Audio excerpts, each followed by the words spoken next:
ओ Moser दिन आज bore नहीं पाय रे, चेत सके तो चेत राम गुण गाय रे। फिर रे लो पिसताय तन ओ छूट सी, हर हाँ बिन शिवरण सुख राम जम तोय लूट सी। ओ मोसर दिन आज बोर नहीं पाए रे। मोसर नाम समय। समय कौन सा? ये समय, ये आज का समय हमें मनुष्य शरीर मिला है, इसे कहा है मोसर।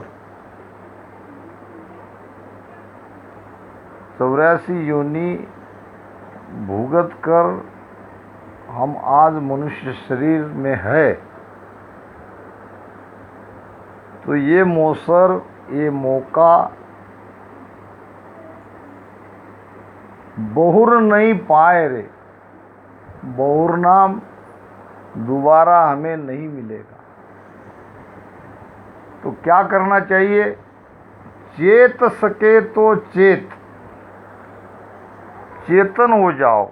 अगर चेतन हो सको तो, अगर समझवान बन सको तो समझवान बन जाओ।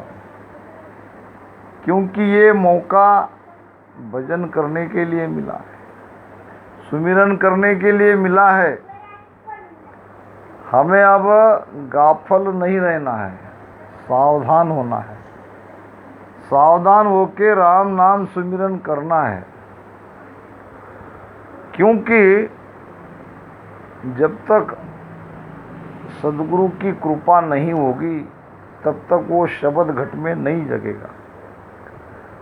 शब्द घट में कैसे जगता है? शब्द घट में इस प्रकार जगता है, वो शब्द आता है ब्रह्म वैराट से। वो शब्द हमारे घट में नहीं है। ब्रह्म वैराट से जब हम जीभ से, रसना से राम राम करते हैं तो रसना के द्वारा वो कंठ पर आता है। अगर कंठ पे शब्द नहीं जगा हो तो कंठ पे शब्द कैसे जगाते हैं मैं आपको बता देता हूँ। ध्यान से महाराज के इस भेद को समझते जाओ। सांस उसास की गति को ध्यान के द्वारा यहाँ इस स्थान पर देखते रहना है। ये हमारा कंठ स्थान है।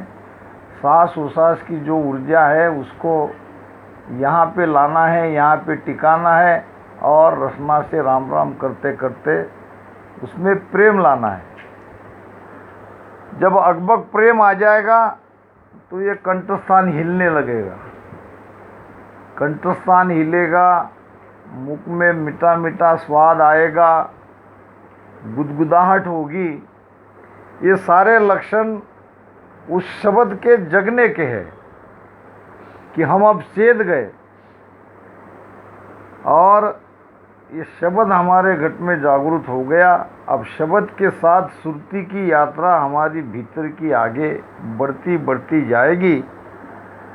तो इसके लिए पहले तो हमको सद्गुरु के शरण में जाना पड़ेगा, जो हमें भेद बताएंगे सांसों सांस का, कैसे दोनों श्वास का मेल मन पवन के साथ बिठाना है, ये समझा के देंगे। तो अगर मनुष्य शरीर पाकर हम सुमिरन नहीं करेंगे, भजन नहीं करेंगे तो हम अभी जागे नहीं, अभी हम सोए ही है। दरिया साहब कहते हैं कि दरिया सूता सकल जग जागता नहीं कोई।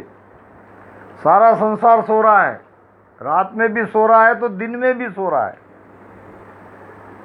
दिन में कैसे सो रहा है? रात में तो नींद में सो रहा है, दिन में अज्ञान की नींद में सो रहा है। अपने घर संसार के कार्य में ये अनमोल श्वासा गंवा रहा है। वैसे तो समय किसी के पास नहीं है। जिंदगी जब तक रहेगी फुर्सत न होगी काम से, कुछ समय ऐसा निकालो प्रेम कर लो राम से। समय किसी के पास नहीं है, मगर समय निकालना पड़ेगा। निकालना इसलिए पड़ेगा कि दोबारा हमें ये मौका नहीं है। बार बार आसतान आवे, हंस तारन जुग माही। पीछे सकल धर्म सोई धरड़ा, तामे कारज नाही। देखो, सत और सता को समझना है। सत आता है सता के माध्यम से, सता रहती है शरीरधारी संतों में। और ऐसे शरीरधारी संत इस भूमि पर हर समय नहीं रहते। वो जब तक रहते हैं तब तक जीव का कार्य होगा। संत जाने के बाद फिर उसकी रहने की जगह पे रामदारा बनाओ, मंदिर बनाओ, मूर्ति बनाओ, उनको कितना भी पूजो, कितना भी उनके सामने रोवो गिड़गिड़ाओ, वो कुछ नहीं देने वाले। जब तक वो है जीवित अवस्था में तब तक आप उन्हें पूछ सकते हो, बापू मेरा भजन नहीं लग रहा है। अब देखो, हमारे सामने हमारे बापू निकल गए। अब कितना भी कुछ किए, बाकी सभी उनकी यादें हैं, मगर वो मुख से कुछ ज्ञान नहीं कहेंगे। वो हमारे भ्रम को नहीं निकाल सकते। जीवित अवस्था में जिसने उनके सामने भजन कर लिया, भजन का भेद पूछा, शब्द के बारे में पूछा, उसको लाभ मिल गया। अब कितना भी वहाँ जाके हम माथा टेके, एक संतोष मिलेगा, मन में शांति आएगी, मगर वो चीज़ दोबारा नहीं मिलेगी। क्योंकि महाराज कह रहे हैं कि बार बार आ सता ना आवे। ऐसे सत्ताधारी संत जगत में बार बार नहीं आते। हंस तारन जुगमाई, पीछे सकल धर्म सोई धरड़ा। बाद में उसके नाम का पंथ बनता है, अब रामसनी पंथ। अगर इसमें सत्ताधारी संत नहीं है तो ये धरड़ा ही है। करते रहो राम राम। संत जब तक है तब तक ये राम नाम रटने से ये निरंतर जग सकता है, क्योंकि निरंतर संतों में है। तो महाराज कह रहे हैं, चेत सके तो चेत राम गुण गाय रे। इसलिए संतों ने कहा है, संतों ने जगत को परखा है, जगत को देखा है, और उनके मुख से वचन निकले हैं कि दरिया सूता सकल जग जागता नहीं कोई। सब सो रहे हैं, अज्ञान की नींद में सारा जगत सो रहा है। जागन में सो जागना जागा कहिए जोए। जो इसमें कुछ गिने चुने जगे हुए हैं, जो राम नाम का सुमिरन कर रहे हैं, वही जागरूक है, उसे ही जागा कह सकते हैं, उसे ही हम चेत गया ऐसा कह सकते हैं। बाकी तो सब ये अमूल्य श्वासा उनकी यूं ही बेकार में जा रही है, यानी वो अभी चेते नहीं है। चेतने के लिए ये सत्संग है। सत्संग क्यों हम लेते हैं? सत्संग के सिवा उद्धार नहीं, सत्संग के सिवा ज्ञान नहीं। निस्दिन जूं सत्संगत होई, पांचों अंग पलटे सोई। एक ये सत्संग है, एक भीतर की संगत है। अब जो रात दिन सुरती का शब्द के साथ संग करेगा, उनके स्वभाव में परिवर्तित होगा, उनका अंग स्वभाव जरूर पलटेगा। अब चेते नहीं, जागृत नहीं हुए तो क्या होगा? फिर रेलो पिसता है, बाद में पछताना पड़ेगा। कब पछताना पड़ेगा? जब ये शरीर छूट जाएगा। आत्मा तो अमर है, कर्म अनुसार हमें शुभ कर्म किया तो कुछ देर तक स्वर्ग में जाएंगे, अशुभ किया तो 84 में जाएंगे, नरक में जाएंगे। फिर ये 84 लाख योनि में जब हम रहेंगे तब पछताना पड़ेगा। कबीर साहब एक दिन कुली बन के, हमाल बन के शहर में घूम रहे थे। उतने में गाड़ी से उतरे एक सेठ, 2-3 बैग थैला उसके पास। आजू बाजू देखा, कोई हमाल नहीं, कोई कुली नहीं, तो उठा के जा रहे थे। तो सामने से कबीर साहब कुली के वेश में आ रहे थे। सेठ ने कहा, अरे भाई ये सामान उठाओ, बहुत भारी है, मैं तुम्हें ही ढूंढ रहा था, अभी तक नहीं मिले। कबीर साहब ने कहा, लाओ सेठ, मेरा तो काम ही है। अब रास्ते से जा रहे थे, कबीर साहब ने सारा सेठ का सामान उठा के रखा था और दोनों साथ साथ जा रहे थे। तो कबीर साहब ने कहा, सेठ जी मैं हूँ तो कुली, मगर मुझे एक ऐसा ज्ञान प्राप्त है जो मैं सबकी भूत भविष्य वर्तमान की बात बता सकता हूँ। अब सेठ जी को भी थोड़ी बातचीत करनी थी, तो क्या मेरे बारे में बताओगे? हाँ, तुम्हारे बारे में भी बताऊंगा। तो बताओ। तो 24 मिनट में तुम्हारी मृत्यु हुई। क्या कहा सेठ जी को? 24 मिनट में तुम मरने वाले हो। सेठ जी ने कहा, ऐसा कैसे हो सकता है? न कोई बीमारी मुझे, अभी तो मैं उतरा हूँ, इतना सारा सामान लेके मैं जा रहा था। अब 24वें मिनट में मैं कैसे मर सकता हूँ?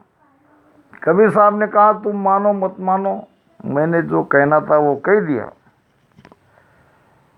घर आ गया, सामान रख दिया। दोबारा कबीर साहब ने कहा, सेठ जी अब केवल आपके पास 10 मिनट है, अगर चेत सको तो चेत जाओ। जागने का समय है, आप जिंदगी तुम्हारी खत्म होने वाली है, केवल 10 मिनट तुम्हारे पास है। तब तक भी सेठ जी को विश्वास नहीं था। इतने में छाती में दर्द होने लगा। ऐसा दर्द होने लगा, सारे शरीर में पसीना पसीना आने लगा, दिल घबराने लगा। फिर आवाज लगाई, उस कुली को जाने मत दो। कबीर साहब थोड़े आगे निकल गए थे, पीछे से आवाज आई, सेठ जी तुमको पुकार रहे हैं। ऐसे छाती पकड़ के सेठ जी जाके कबीर साहब के चरणों में झुक गए। आपने सही कहा था, अब मुझे भी लग रहा है कि मैं अब कुछ ही पल में इस संसार से दूर चला जाऊंगा। तो अब बताओ, क्या मैं इतनी देर में भी जागरूक हो सकता हूँ? मेरे जागने का कोई उपाय है? कबीर साहब ने कहा है। हमारे महाराज ने भी कहा है मंगल में, अंत समय लग जोय भगत में आवसी,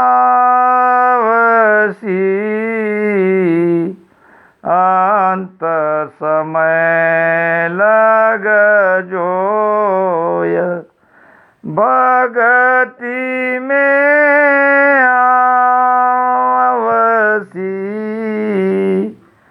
ताकायो गुण होय नरक नहीं जावसी। ताकायो गुण होय नरक नहीं जावसी। अंत समय तक भी अगर कोई श्वासोश्वास में थोड़ी देर के लिए क्यों न हो राम नाम ले लेता है, मोक्ष में तो नहीं जाएगा, अमरलोक में तो नहीं जाएगा, मगर नरक नहीं जाएगा। नरक कोई जाना नहीं चाहते। हमारा घर परिवार का कोई चला जाता है तो हम उसके पीछे क्या लिखते हैं? स्वर्गीय लिखते हैं कि नहीं? क्या हमको पता है क्या वो स्वर्ग में ही गया? हमारी मान्यता है हम नरकीय कोई नहीं लिखेंगे, जबकि ये भी पता नहीं कि वो कहाँ जाया, स्वर्ग में गया कि नरक में गया, कि क्या उसके साथ हो रहा है। मगर हम लिखते हैं हमारी 13वीं की पत्रिका में स्वर्गीय अमुक अमुक स्वर्गवास हो गया, ये भी शब्द लिखते हैं। इसका मतलब नरक यातना हमको नहीं चाहिए।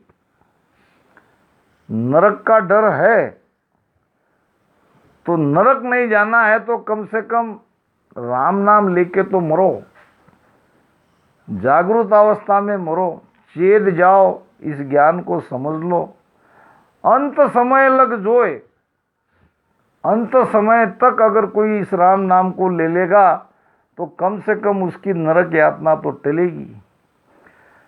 शेठ जी गिड़गिड़ाने लगा कबीर साहब के पैर में। कबीर साहब तो परमात्मा थे, दयालु थे, वो आए ही थे उसके लिए कुली बन के, उस सेठ जी का उद्धार करने के लिए। कहा कि सेठ जी मैं तुम्हें ये राम नाम का मंत्र देके जा रहा हूं, अब मृत्यु तो कोई किसी की टाल नहीं सकता,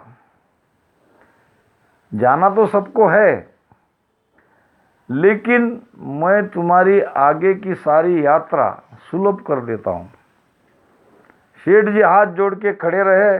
अब लगने लगा कि किसी भी पल में अब जाना है। मृत्यु सामने दिख रही थी। कबीर साहब के रूप में सामने भगवान उसे दिख रहा था, जो अंत समय में उसे बहुमूल्य ज्ञान दे रहा था।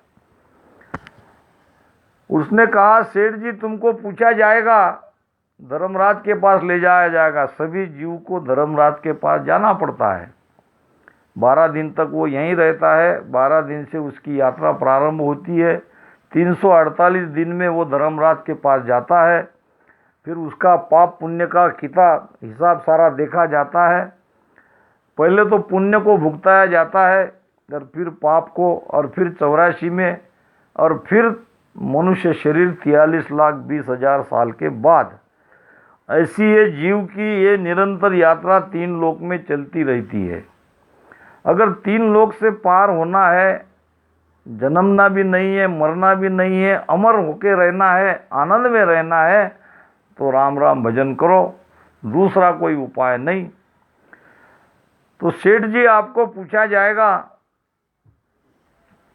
कि आपको कहाँ जाना है, स्वर्ग में जाना है कि नरक में जाना है। तो कह देना कि मुझे जितना भी समय स्वर्ग में रहने का मिलेगा उतनी देर तक मैं स्वर्ग में रहूँगा, बाद में मुझे आप जहाँ भेजना है वहाँ भेज देना। अब इतना सुनते ही सेठ जी ने अपने प्राण छोड़ दिए। बहुत ज़बरदस्त अटैक था। और फिर समय अनुसार वो जीवात्मा धर्मराज के पास गई। चित्रगुप्त ने उसका खाता चेक किया तो कोई कर्म उसके खाते में अच्छे नहीं है। केवल ये कर्म उसका अच्छा है कि उसने अंत समय में ये राम नाम का गुरु मंत्र लिया। तो उसको पूछा गया कि तुम्हें स्वर्ग में जाना है कि पहले नरक में जाना है। तो उसने कहा मुझे तो स्वर्ग में ही जाना है। तो स्वर्ग में जाने लायक तुम्हारे कर्म नहीं है, केवल तुम 24 घंटे स्वर्ग में रह सकते हो। अंत समय में तुमने राम नाम का मंत्र लिया, गुरु बनाया, तो उसका फल तुम्हें 24 घंटे तक स्वर्ग में रखा जाएगा। 24 घंटे के बाद तुमको नरक में डाल दिया जाएगा। तो उसने कहा मुझे मंजूर है।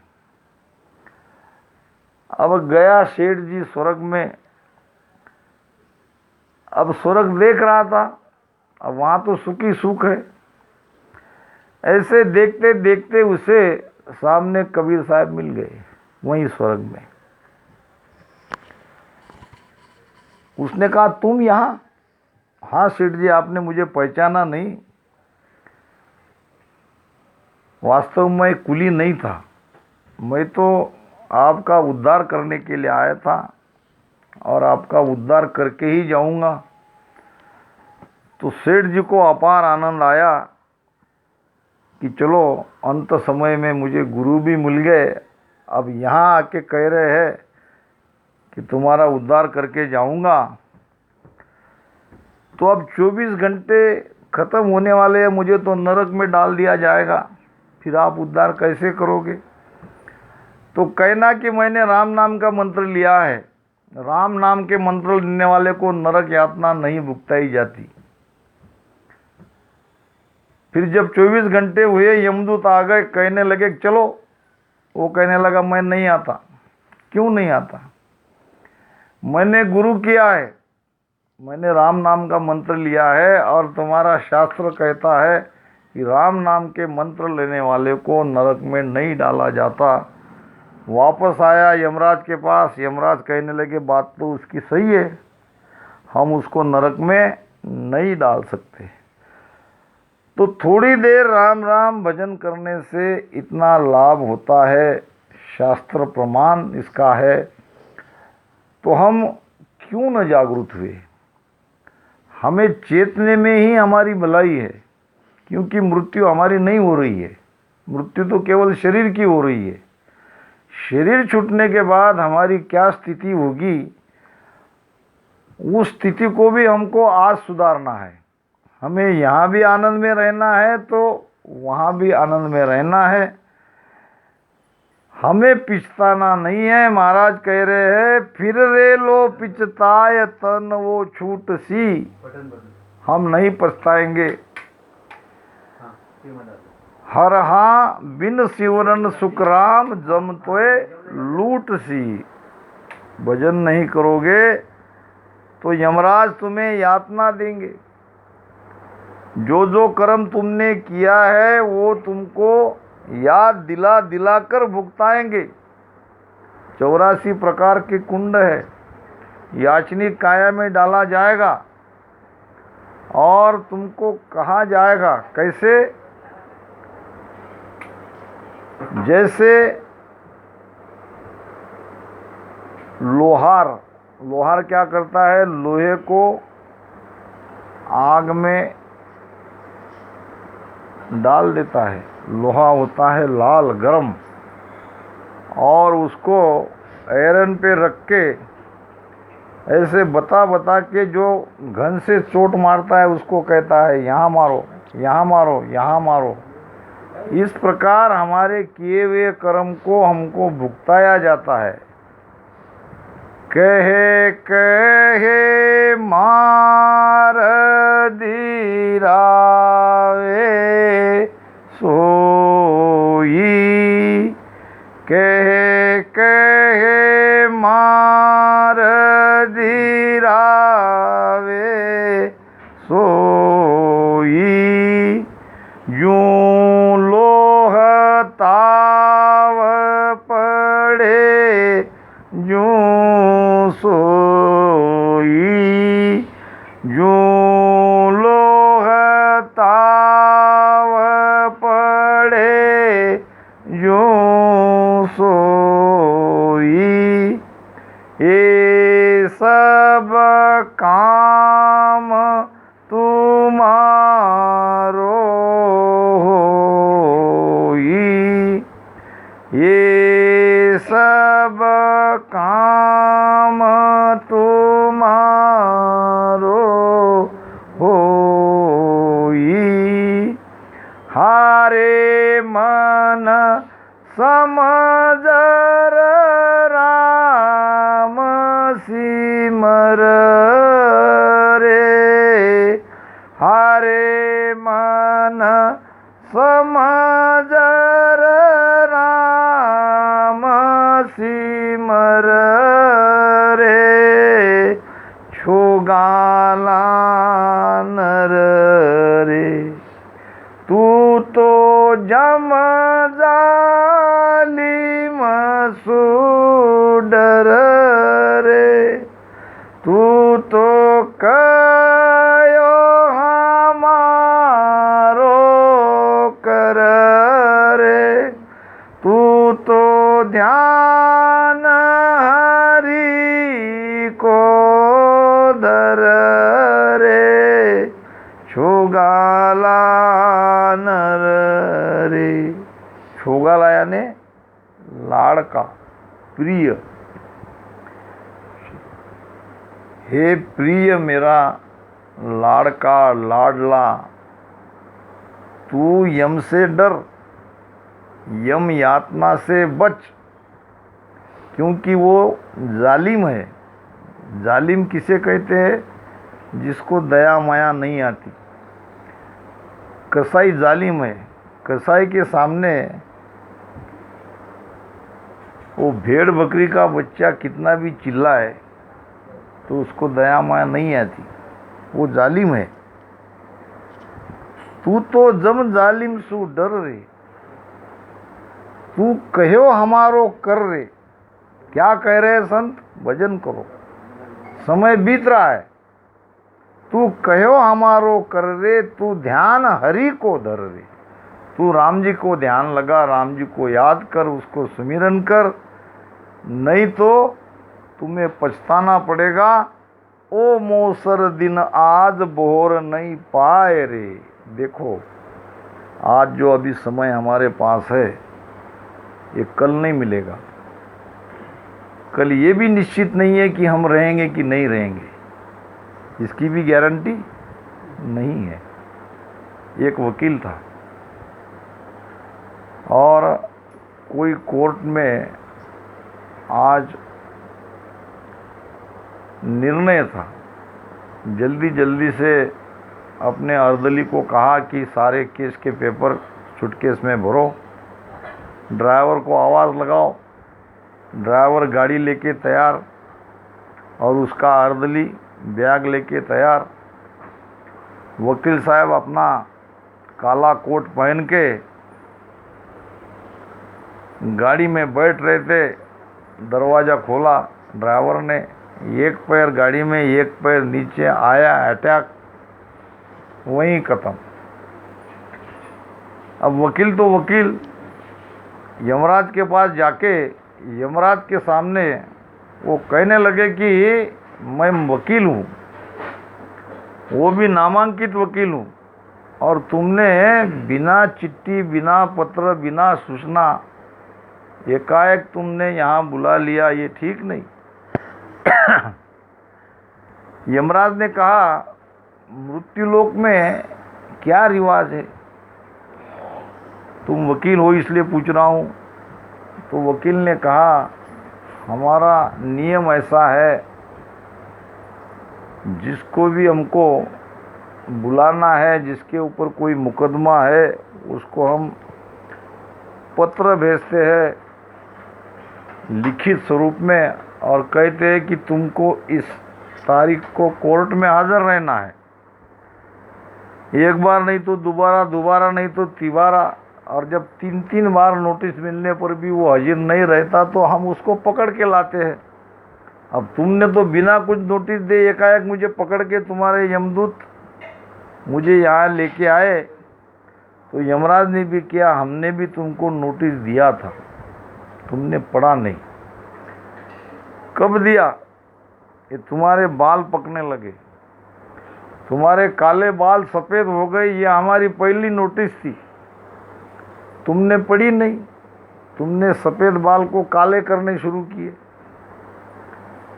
अब तुम्हारे एक एक दांत गिरने लगे तो तुमने दूसरे नए दांत बिठाए, मगर तुमने हमारी नोटिस को पढ़ा नहीं। फिर तुमको सुनाई नहीं देने लगा, कान से ऊंचा आवाज में तुम सुनने लगे। तुमने हमारी इस नोटिस का भी जवाब नहीं दिया तो तुमको पकड़ के ले आए।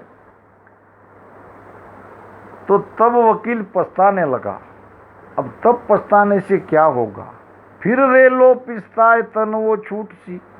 शरीर छूटने के बाद फिर पछतावा करने में कोई लाभ नहीं। पछतावा करना है तो अब करो, ये सब होने वाला है। महाराज ने कहा है कि ये सब काम तुम्हारो होई, जू लोह ताव पड़े जू सोई। जैसे लोहा के ऊपर घन की चोट पड़ती है, ऐसे तुम्हारे ऊपर ये कर्म की चोट पड़ेगी। कर्म का दुख तुमको सहना पड़ेगा। इसलिए आज ये समय है, आज जागो, आज चेत जाओ।